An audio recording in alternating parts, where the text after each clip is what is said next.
ॐ सदाशिवसमारम्भां शङ्कराचार्यमध्यमाम् अस्मदाचार्यपर्यन्तां वन्दे गुरुपरम्पराम्। ॐ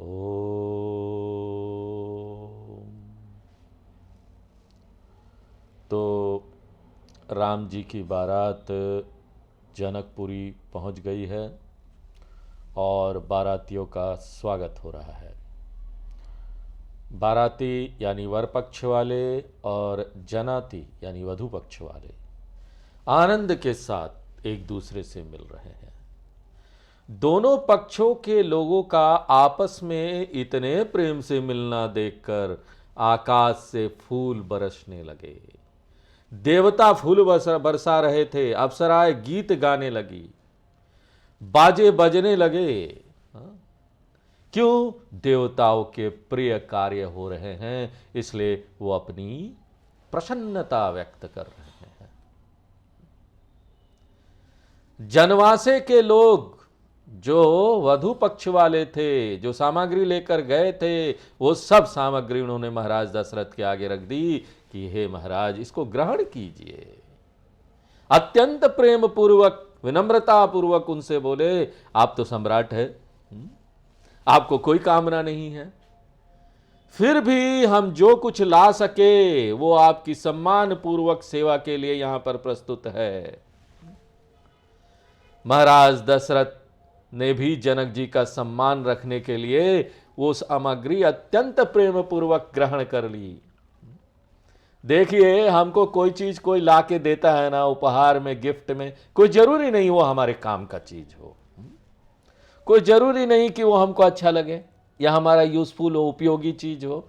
कोई भी कुछ लाके देता है ना, बड़े प्रेम से उसको ग्रहण करना चाहिए, देखना चाहिए चारों तरफ ऐसे से कर और प्रसन्नता व्यक्त करना चाहिए, उसकी बड़ाई करनी चाहिए। वाह, क्या चीज लाए हैं तुम मेरे लिए, क्योंकि उसमें उसकी भावना होती है, वो कुछ भावना से लेकर आता है। और आप बोलते हैं तो हमको चाहिए ही नहीं था। कई लोग ना सोचते नहीं है, संवेदनशील नहीं होते। कोई उनको कोई चीज लाके देता है ना तो अचानक तुरंत से प्रतिक्रिया होती है, हमको तो जरूरत नहीं था, हमको तो चाहिए नहीं, मैं तो यूज ही नहीं करती या करता, मेरे क्या काम का, मेरे को तो चाहिए ही नहीं था। ऐसा ना दूसरे के भावना को ठेस पहुंचाता है, उसके सम्मान को ठेस पहुंचाता है, उसके मन को बहुत खराब लगता है। ऐसा कभी नहीं करना चाहिए। जब भी आपको कोई चीज लाकर, भले आपके कोई काम का ना हो, आप उसको रखिए। हमारे स्वामी जी लोग ऐसे ही करते थे, हमने उनसे यही सीखा था। अरे हम कोई चीज लेके जाते थे ना, उनकी जरूरत की नहीं होती थी। अब देखिए, आजकल सब लोग मोबाइल फोन, लैपटॉप, सब कुछ उसमें लिखते हैं ना। एक बार हमने जाकर स्वामी जी को डायरी दी। अब वो डायरी आजकल तो कोई यूज ही नहीं करता। कौन कौन बोलो लिखता है, एड्रेस उड्रेस आजकल तो सब फोन पे होता है। फिर भी उतने प्यार से उन्होंने उसको लिया कि ये तो मेरे बड़े काम का चीज है, बड़ा सुंदर चीज तुम लाए हो, और कई दिन तक अपने पास सजे रखा रहा, ऐसे दिखा के कि देखो कितना अच्छा चीज मुझे मिला है उससे।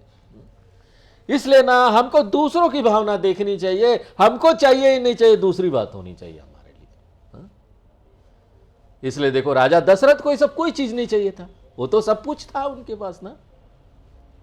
वो बोल सकते थे, 12 जो ये जनाती लोग जो थे, जो वधु पक्ष वाले सामान लेके आए थे, बोल सकते थे इसकी क्या जरूरत थी, हमको जरूरत नहीं है, आप रख लीजिए वापस। नहीं, उन्होंने बड़ी सम्मान पूर्वक ग्रहण किया। वाह, क्या सुंदर चीज लाए हो, कितनी भावना से लाए हो, प्रेम पूर्वक ग्रहण कर ली। मैं बख्शीस जाच कनी दीन्हा, फिर सेवकों को बख्शीस के रूप में ये वस्तुएं बांटी गई। और जो याचक लोग साथ में चल रहे थे, उन्होंने भी जो मांगा ना सो उनको दिया गया। हम देखेंगे कि आगे भगवान राम के सिंहासन पर बैठने के बाद याचक लोग रह ही नहीं जाते, कोई मांगने वाला रह ही नहीं जाता। इसको आध्यात्मिक रूप से समझना चाहिए कि राम राज्य कहां है? मन में। राम का राज्य मन में हो गया, कोई कामना नहीं रह जाती। जिस दिन राम को यहां सिंहासन में बिठा दो, अपने मन के सिंहासन में बैठा दिया हमने राम को। हे मेरे राम, आ जाओ मेरे मन के सिंहासन में बैठ जाओ। और उसके बाद तो कोई कामना नहीं रह जाती। यह आध्यात्मिक रामराज है। वे एक व्यक्ति के सामने भौतिक और आध्यात्मिक दोनों प्रकार का जीवन चित्र स्पष्ट होना चाहिए। उसको पता होना चाहिए कि मैं सिर्फ एक भौतिक व्यक्ति नहीं जो रसायन का बना हुआ। वैज्ञानिक लोग ही बोलते हैं ना, क्या बोलते हैं? वैज्ञानिक लोग नहीं मानते हैं कि इसके अंदर चेतनता है। वो लोग को बड़ी कठिनता होती है इस बात को मानने में कि इसके अंदर कोई आत्मा भी है, कोई चेतनता भी है। वो इस बात को मानते हैं कि यह शरीर कुछ मिला जुला रसायन से बना हुआ है और वो रसायन में अपने आप जान आ जाती है। यह सही नहीं है। हम सिर्फ रसायन नहीं है, हम एक बुद्धिमान सत्ता है, हमें बुद्धि है, अंदर वो जीवन चेतना है। ये बात जब तक हमको स्पष्ट नहीं होगी, आध्यात्मिकता का मूल्य जब तक हमको पता नहीं होगा, जब तक हम ये नहीं जानेंगे कि हम दो चीज के बने हैं। अच्छी तरीके से अलग अलग करके हमको देखना चाहिए। हम दो चीज के बने हैं। एक तो भौतिक सत्ता है, शरीर है, खून है, अंदर कई सारे अंग हैं, और वो नाड़ियाँ वगैरह है, नसें हैं, बाल है, आंखें, कान, त्वचा है, सब है। और दूसरा उसके अंदर एक सुंदर जीवन सत्ता है, एक लाइफ फोर्स है। इन दोनों के मिश्रण के बिना हमारा रहना संभव नहीं है। दोनों रहना चाहिए और हमको ये दोनों चीज स्पष्ट होना चाहिए, तब जाकर हमारा जीवन बहुत सुंदर होगा, बहुत अच्छा होगा। करी पूजा मान्यता बढ़ाई। अगवानी करने वालों ने महाराज दशरथ की पूजा की, उनका सम्मान किया, उनकी महिमा का गान किया और फिर उन्हें जनवासे की ओर लिवा ले चले। महाराज दशरथ को जिस रास्ते से जाना था उस रास्ते पर तरह तरह के वस्त्रों के सुंदर चौड़े पावड़े। पावड़े क्या होते हैं मालूम है? कालीन, बड़ा बड़ा कालीन रास्ते में बिछाया जाता ना, रेड कारपेट वेलकम बोलते हैं आजकल, अंग्रेजी में बोलते हैं। कोई बड़ा व्यक्ति आता है हमारे देश में, किसी दूसरे देश का प्रधानमंत्री आता है या दूसरे देश का मंत्री आता है, तो उसके लिए हम लोग रेड कारपेट वेलकम बिछाते हैं, तो कालीन बिछाते हैं, उस पर चल के आता है। यहां पर इन बारातियों के लिए ऐसा सुंदर कालीन बिछाया गया था। अब आगे जो है ना, हाथी घोड़े आदि को रोक दिए गए थे कि अब आप हाथी घोड़े यहीं छोड़ दो, यहां से अब आगे नहीं जाएगा।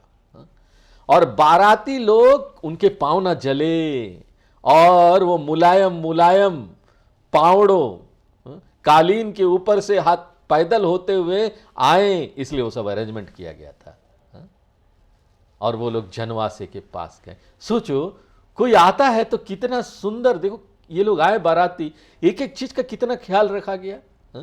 बारातियों को क्या चाहिए होगा, कहां से क्या कोई दिक्कत नहीं होनी चाहिए,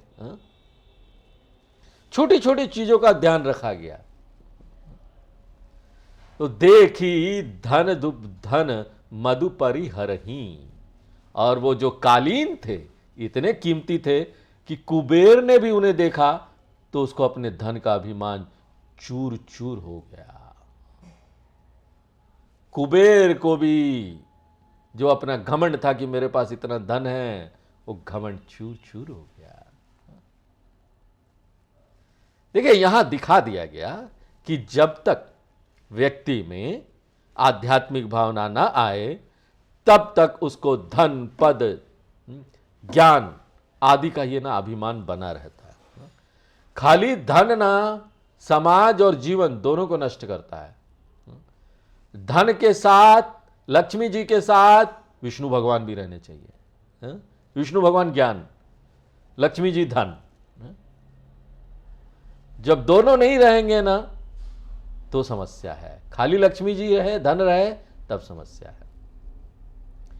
एक जगह तुलसीदास जी कहते भी हैं कि भरत जी जब सेना इत्यादि के साथ में भगवान राम से मिलने वन में आ रहे थे, तो लक्ष्मण जी के मन में कुछ भिन्न भावना आई कि लगता है भरत जी को राज्य प्राप्त करने का कुछ मद हो गया है।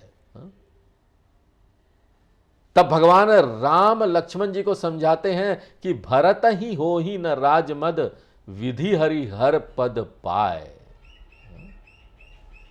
भरत जी को तो ब्रह्मा विष्णु महेश तीनों लोकों के स्वामी का पद पाकर भी ना घमंड नहीं हो सकता है, उनको राजमद नहीं हो सकता है। भरत जी को तो परमात्मा का प्रेम और भक्ति है ना, उसको प्राप्त है उनको, तो उनके सामने तो तीनों लोगों का राज्य भी कुछ नहीं। देखिए, भरत जी से सीखना चाहिए हमको। हमारे सामने भी जब परमात्मा की बात आई, जब भगवान की बात आई, तो हमको कोई भी कुछ लालच दे देना, उसके सामने वो कुछ नहीं होना चाहिए। मैं भगवान का नाम नहीं छोड़ सकता, मैं भगवान का साथ नहीं छोड़ सकता, तुमको कोई भी लालच देना है तो दो। यहां पर घर में लोग ना एक दूसरे को बहुत पीछे खींचते हैं। कोई व्यक्ति आध्यात्मिक मार्ग में जाता है, भगवान के रास्ते में जाता है, तो उसको बोल के ब्लैकमेल, हमने तुम्हारे लिए इतना किया, तुम आते नहीं हो, हमारे यहाँ शादी में नहीं आते हो, हमारे इसमें नहीं आते हो, हमारे उसमें नहीं आते हो, वो ब्लैकमेल करेंगे। लेकिन जिसको ये बात स्पष्ट हो गई है ना कि जीवन में भगवान के अलावा ये सारी जो चीजें हैं ना, वो ज्यादा महत्व नहीं रखती। चाहे तीनों लोगों का राज्य भी मिल जाए ना, तुमको जो बोलना बोलो भैया, तुमको आना है तो आओ, भगवान की तरफ मुड़ो, मेरे साथ क्यों नहीं बैठते हो? तुम क्यों चाहते हो कि मैं तुम्हारे साथ आ जाऊं? खुश रहिए। तो यहां पर तुम ये क्यों चाहते हो कि मैं तुम्हारे शादी में आऊं, मैं तुम्हारे पार्टी में जाऊं, मैं तुम्हारे यहां घूमने जाऊं, और तुमको जब मैं बुलाता हूं कि आधे घंटे का सत्संग है, उसमें आने को तैयार नहीं हो? भैया, मैं तो इसको छोड़ के नहीं जा सकता। अगर मैं गया तो सत्संग छूटेगा, और तुम चाहते हो मेरा सत्संग छूटे? मेरे लिए तो तीनों लोगों का राज भी कुछ नहीं है। मैं भगवान का नाम नहीं छोड़ सकता, मैं सत्संग नहीं छोड़ सकता। यह बात मुझे जीवन में स्पष्ट हो गई है, इसलिए मुझे दिक्कत नहीं होती किसी को ना बोलने में। लेकिन कुबेर महाराज है ना, उसको ऐसी भक्ति और ज्ञान प्राप्ति नहीं। देखो कितना सुंदर है ना, ऐसी भक्ति और ज्ञान हमारे अंदर होना चाहिए। अब कुबेर को नहीं था तो उसको धन का ही ज्यादा लोभ था, उसको धन ही ज्यादा चाहिए, धन से ही प्रेम था। नहीं, मैं धन तो नहीं छोड़ सकता, जाओ मत छोड़ो। अगर धन नहीं छोड़ोगे, व्यवहार नहीं छोड़ोगे, बहुत ज्यादा व्यवहार भी अच्छी बात है, थोड़ा मोड़ा कर लेना चाहिए, लेकिन बहुत ज्यादा व्यवहार भी ना एक आध्यात्मिक साधक के लिए अच्छा नहीं होता। क्योंकि इतना जीवन तो हमने बहुत सारे व्यवहार में दे दी, बहुत लोगों के साथ व्यवहार कर लिया। अब तो समय है ना कि भगवान की तरफ मुड़े। हमारे शास्त्रों में बोलते हैं कोई स्वार्थी बात नहीं है, इसमें कोई स्वार्थ नहीं है, क्योंकि तुम्हारे अल्टीमेट माता पिता तो वही है ना। पूरा जीवन तो भूले रहे हो, अब क्यों भूल रहे हो भैया? हमारे जगतो माता पिता पार्वती परमेश्वरो, किसके पास जाना चाहते हो? इसलिए अब कुछ नहीं, कोई स्वार्थी बोले कुछ बोले, हमको कुछ लेना देना नहीं, तुम साइड हटो। भगवान मेरे लिए सबसे पहले है, सबसे महत्वपूर्ण मैं उसको मानता हूं, सबसे महत्वपूर्ण। और शास्त्र का अध्ययन करना, सत्संग करना, यह तो भगवान की भक्ति है, पूजा है। क्योंकि यहां पर तो आपको भगवान का नाम सुनने को मिलता है, भगवान का मनन करने को मिलता है, आपका दिमाग हटता ही नहीं यहां से। तो कुबेर बेचारे को क्या पता, उसको तो खाली लगता है मेरे पास धन भरा हुआ है, धन महत्वपूर्ण है, भक्ति और भगवान तो है नहीं उसके जीवन में। तो उन सब लोगों के ठहरने के लिए सुंदर जनवासे की व्यवस्था की गई, जहां सबको सब प्रकार की सुविधा थी, उनको कोई कहीं कोई अभाव नहीं था। जानी सिंह बरातपुर आई, सीता जी ने यह जाना कि बारात अब जनकपुर में आ गई तो सीता जी ने अपनी महिमा भी कुछ दिखलाई। अरे जगत हो, जगत की माता कुछ तो महिमा दिखलाएगी। सीता जी ने अपने हृदय में सभी सिद्धियों का स्मरण किया कि हे सारी सिद्धियां इधर आ जाओ। महाराज दशरथ बारात लेकर आए हैं, तुम सब इधर आ जाओ, अयोध्या से आओ, यहां पर उनकी सेवा में पहुंचो। ये महाराज दशरथ अयोध्या से आए हैं, उनकी सेवा में जाओ, तुम लोग सब सेवा करो। सीधी सब सी आयसु अकनी गई जहां जनवास। सीता जी की आज्ञा सुनकर अब सब सिद्धियां जो है वो जनवासे में महाराज दशरथ की सेवा के लिए पहुंच गई। सोचो, यहां सिद्धियां पहुंच गई, अब माता बोलेगी तो पहुंचेगा कौन नहीं है? और साथ में सब संपदा और स्वर्ग लोग जैसे सुख के साधन लेकर भी आई गई। इसलिए देखिए यहां पर व्यवहार बहुत कुछ होता है। यहां पर ना कई बार होता है ना, लोग बहुत गलत बात करते हैं। महिलाओं को सत्ता नहीं देना चाहिए, ये कौन सी बात हो गई? यहां पर देखिए माता अगर होती है तो वो सबके लिए कर देती है। सिद्धियां आ जाओ, कितना सोचा देखो बारातियों के लिए भी कि मैं तो यहां तैयार हो रही हूं, लेकिन बारातियों की सेवा में कोई खलल नहीं होना चाहिए, सिद्धियां तुम लोग जाओ। तो यहां पर कोई कमी नहीं है। किसमें क्या कमी है ना, वो मन के अंदर है। स्त्री महिला पुरुष ज्यादा मत बोलो, ज्यादा मत बोलो कि पुरुष सत्ता ले सकते हैं, महिला नहीं। यहां हमारे शास्त्र इस बात को नहीं मानते। हमारा मन क्या है, हम वो है, हम बाहर से क्या है वो नहीं है। यहां फिजिकल ताकत तो ज्यादा महत्व नहीं रखता, शास्त्र उसको महत्व नहीं देते। आंतरिक ताकत कितनी है आपके अंदर, गुण कितने हैं, वो पात्रता कितनी है, विवेक वैराग्य समाधि सटक संपत्ति। शंकराचार्य जी बोलते हैं ना हम महिला ना हम पुरुष। किस स्तर पर बैठे हो भैया, छोटे हो तुम। ये भेदभाव नहीं करो। अपने मन में भी ये बात नहीं लाने का है। ये सब तो मन की बात है। कौन शक्तिशाली होगा मन से है, शरीर से नहीं कि तुम महिला हो कि तुम पुरुष हो। कोई भी यहां सत्ता संभाल सकता है, कोई भी हेड बन सकता है, कोई भी लीडर बन सकता है, चाहे महिला हो चाहे पुरुष हो। हमारे यहां तो वो महिलाएं आश्रम चला लिए बड़े बड़े, हम लोग गुरु मां के यहां जाते हैं गांधीनगर में। वहां पर जब जाते हैं सिर झुका के उनको नमन करते हैं, नहीं देखते हो महिला वस्त्र में, देखते हैं कि वो तो एक गुरु है, गुरु माता है। हम प्रणाम करते हैं, नमन करते हैं, और जब आश्रम के अंदर रहते हैं तो उसकी आज्ञा का पालन करते हैं। ये नहीं देखते हैं कि वो महिला, हम उसकी क्यों आत्मा माने, हम तो पुरुष है, अहंकार, पुरुष अहंकार।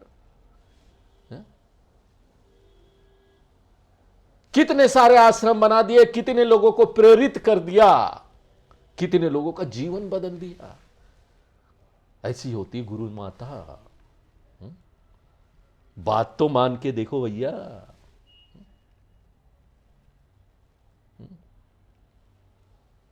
इसीलिए तो आजकल देखिए संस्थाओं में ना ये जेंडर पॉलिसी, जेंडर लॉ, इसकी जरूरत पड़ गई। महिलाओं को सुरक्षा देने की जरूरत पड़ गई। बैंकों में, बड़ी बड़ी कंपनियों में सब वहां पर लाना पड़ा, वहां अलग से विभाग बनाना पड़ा। क्यों? हमने अपनी आध्यात्मिकता छोड़ दी। हम ये भूल गए कि महत्व शरीर का नहीं, महत्व बाहर नहीं, महत्व तो अंदर है।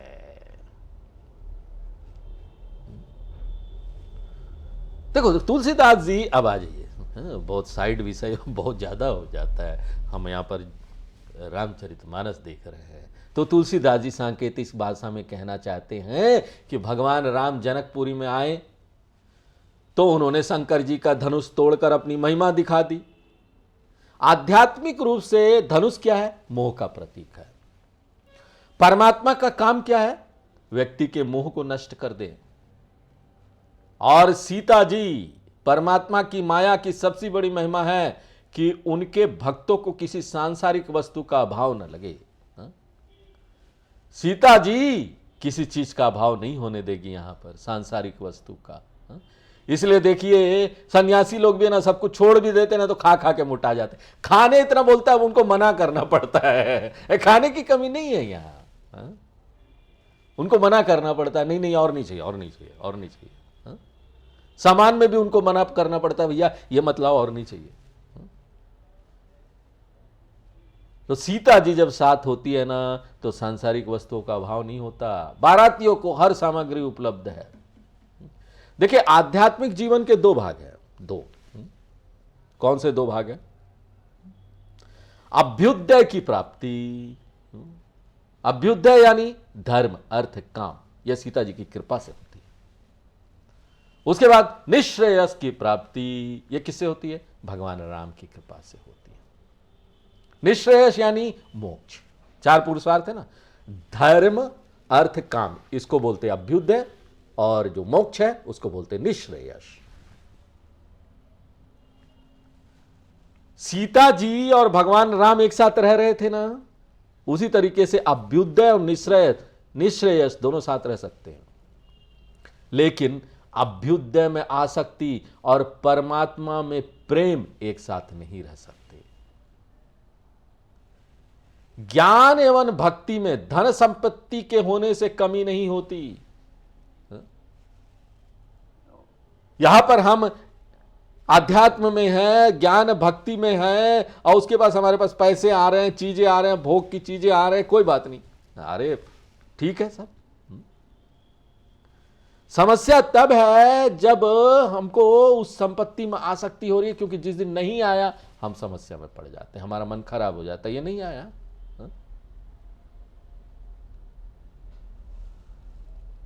जो भी चीजें है ना, यहां पर हमारे स्वामी लोग जब प्रवचन करते थे, स्वामी जी लोग, गुरु आचार्य लोग, वो लोग एक वाक्य बताते हैं इस तरह से कि यहां पर स्वामी चिन्मयानंद, उनका कमरा बड़ा अच्छा बॉम्बे में, बड़ा सा वेदांत का इंस्टीट्यूट उन्होंने बनाया है, और जब वो थे तो बड़े शान से रहते थे।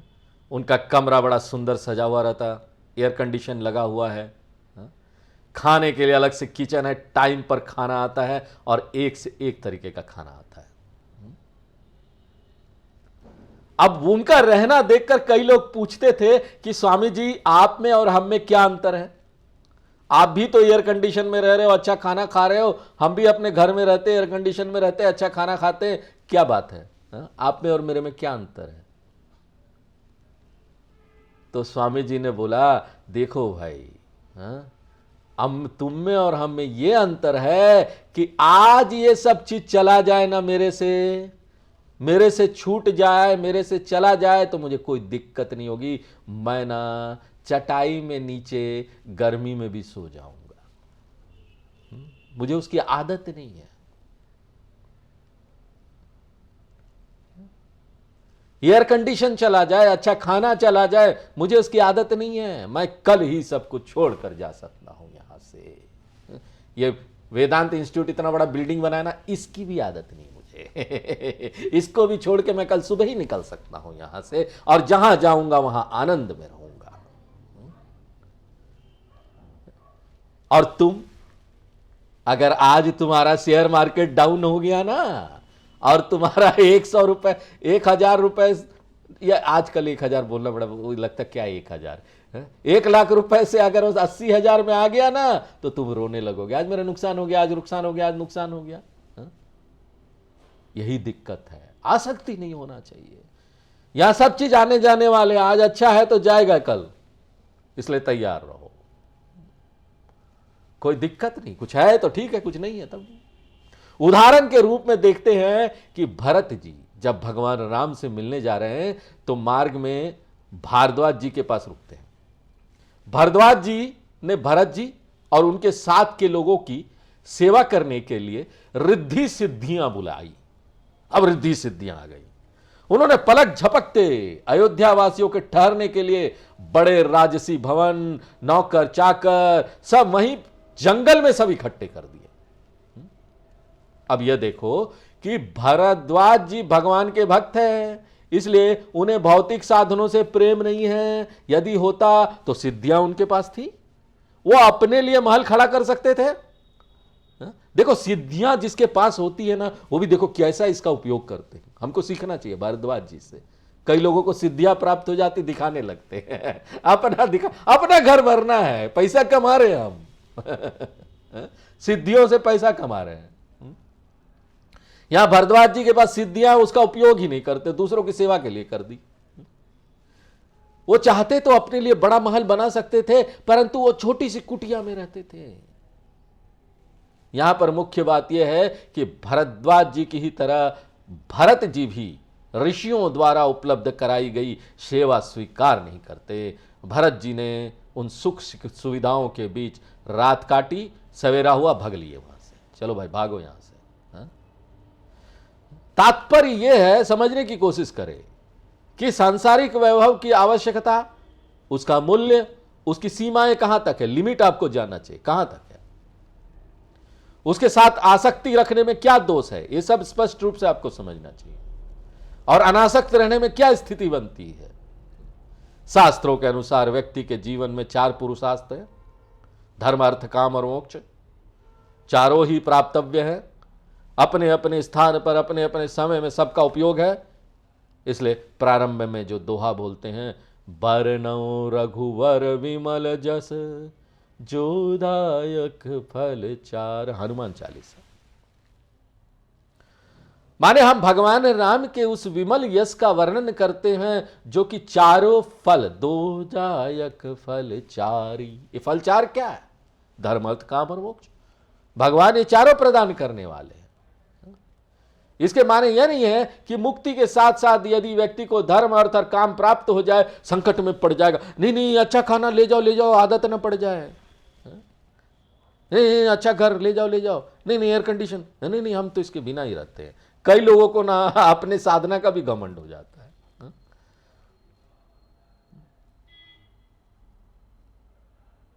सब दूर पैसा भी नहीं छुएंगे पैसा ना, कई ऐसे साधु लोग होते हैं पैसा नहीं छूते हैं। अरे यहां पर जो चीजें हैं उसका सही उपयोग कीजिए, वो तो उपयोग के लिए है, व्यवहार में हर चीज का उपयोग है। देखिए मुक्ति के स्तर पर जो पहुंच गया है उसके लिए बात बोली जा रही है। एक साधक को तो थोड़ा नियंत्रण रखना ही पड़ता है, लेकिन जो मुक्ति के स्तर पर पहुंच गया ना, यदि भोग सामग्री भी उसको प्राप्त हो तो अनासक्त भाव से उसके बीच वह निष्प्रह होकर रहेगा। योग रतो वा भोग रतो वा संग रतो आसंग विहीन। शंकराचार्य जी भज गोविंदम में बोलते हैं, योग में हो चाहे भोग में हो, बहुत सारे लोगों के साथ रहो या अकेले रहो, एक मुक्त व्यक्ति को कोई फर्क नहीं पड़ता। अब भोग यहां ना, भोग लोग कुछ भी समझ लेते, धार्मिक भोग की बात कर रहे हैं हम, कुछ भी भोग नहीं, जो धर्म से भोग प्राप्त हो। आज दूसरी बात यह है कि आध्यात्मिक विकास के क्रम के साथ साथ इन सब की प्राप्ति भी क्रम से होती है। प्रारंभ में व्यक्ति अधर्म छोड़कर धर्म में लगता है। देखिए पहले कैसे शुरू होती है आध्यात्मिक यात्रा, पहले आप धर्म कीजिए, कई सारी चीजें देखिए अपने जीवन में, ऐसा अधर्म हो रहा है कोई चीज तो उसको छोड़ना पड़ेगा, धर्म में आना पड़ेगा। धर्म के द्वारा क्या होता है, बहुत जीवन तक, बहुत जन्मों तक धार्मिक जीवन जीते हैं। एक व्यक्ति को धार्मिक जीवन, ये गीता के क्लास और इसमें सत्संग में आने के लिए कई जन्मों तक, हम लोगों ने कई जन्मों तक धार्मिक जीवन जिया है, तब जाकर हमको ये मौका मिला है। सभी को ये मौका नहीं मिलता। धर्म के द्वारा उसे भौतिक सुख, यश, कीर्ति आदि प्राप्त होती है।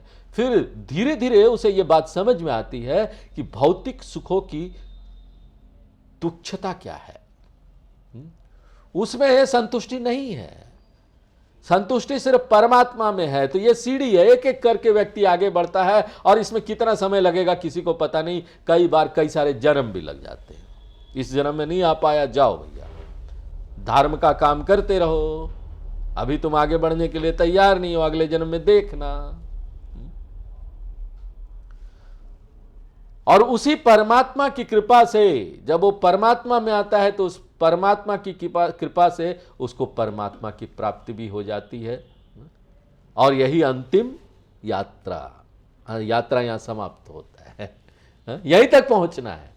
अगर हम यहां नहीं पहुंचे तो हमको कोशिश करते रहना चाहिए, साधना करते रहना चाहिए। इसलिए जब सीता जी ने इस प्रकार से रिद्धि सिद्धियों की भोग सामग्री भेज दी तो भगवान राम को बुरा नहीं लगा, अच्छा ही लगा।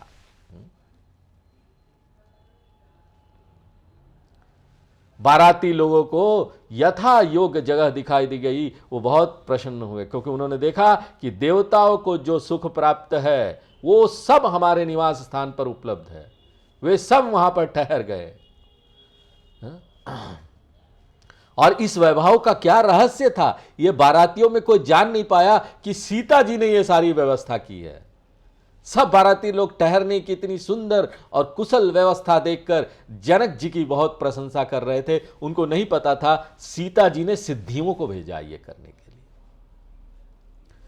सिय महिमा रघुनायक जानी, एक तो परमात्मा है और फिर उसकी माया शक्ति, और फिर सारा जगत, परमात्मा, माया और जगत। जगत सांसारिक लोग सांसारिक बातों को ही जानता है, उनके ऊपर उनसे श्रेष्ठ एक रहस्यमय माया शक्ति है। उस माया की लीला का रहस्य जीव नहीं जानता, केवल माया का स्वामी जो परमात्मा है उसे मालूम है कि यहां पर माया क्या कर रही है। इसलिए यहां जितने बाराती लोग आए हुए हैं उनको यह मालूम नहीं कि यहां पर सीता जी की गई सभी व्यवस्था है। सीता जी ने ऐसी व्यवस्था क्यों की? देखिए, बात यह है कि सीता जी तो भगवान राम की सेवा करना चाहती है, इसलिए उन्होंने देखा कि दशरथ जी की भी सेवा अगर हो जाती है तो भगवान राम प्रसन्न हो जाएंगे। देखिए, शास्त्र के रहस्य को समझे बिना संशय बने रहेंगे, और संशय शास्त्र के आनंद को खंडित करता है। संशय नहीं रहना चाहिए हमारे मन में, इसलिए हमको गहराई में जाना चाहिए। शास्त्र की गहराई तक जाकर शास्त्र के अंतर रहस्य को समझना चाहिए, तब जाकर शास्त्र का आनंद हमको प्राप्त होता है। हर्षे हृदय हेतु पहचानी, भगवान राम जी और सीता जी का प्रेम इतना था कि वो ना मन ही मन प्रसन्न हुए जानकर, पहचान कर। और फिर भगवान राम और लक्ष्मण जी को महाराज दशरथ के बारात सहित आने और जनवासे में ठहरने की सूचना भी मिली। यह सूचना पाकर दोनों भाइयों को बहुत सुख हुआ। वाह,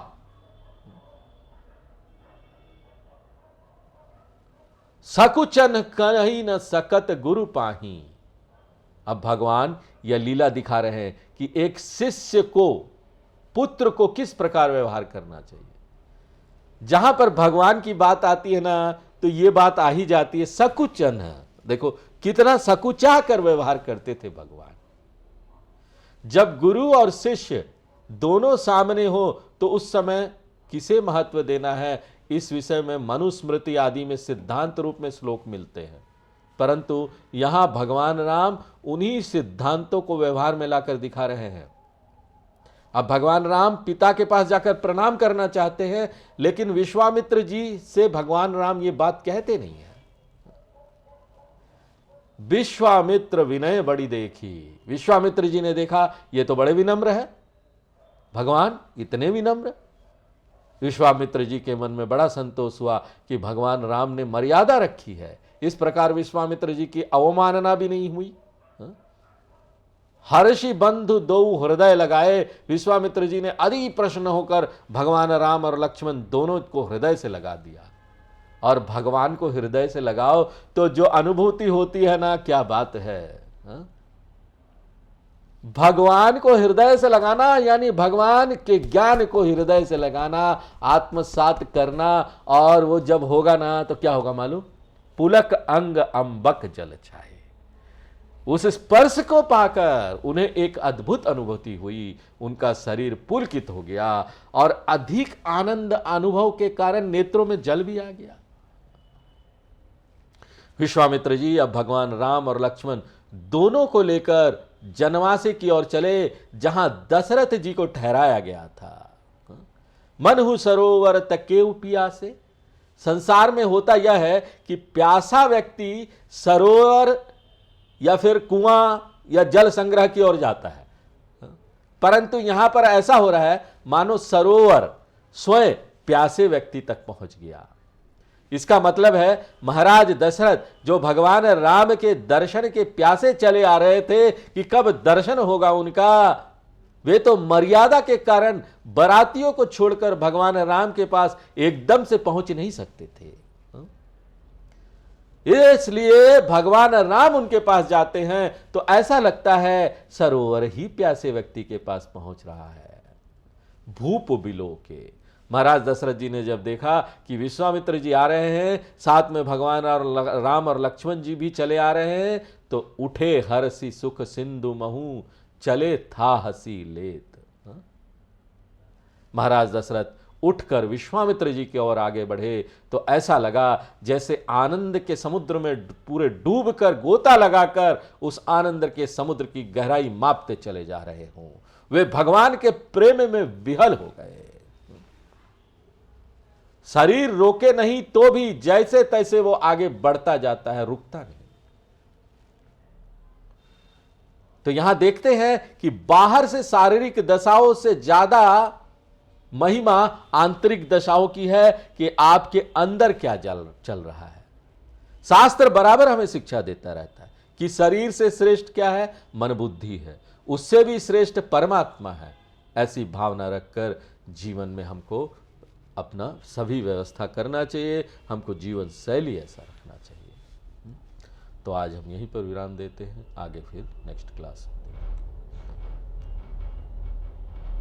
पूर्णमदः पूर्णमिदं पूर्णात् पूर्णमुदच्यते पूर्णस्य पूर्णमादाय पूर्णमेवावशिष्यते। ओम शांति शांति शांति।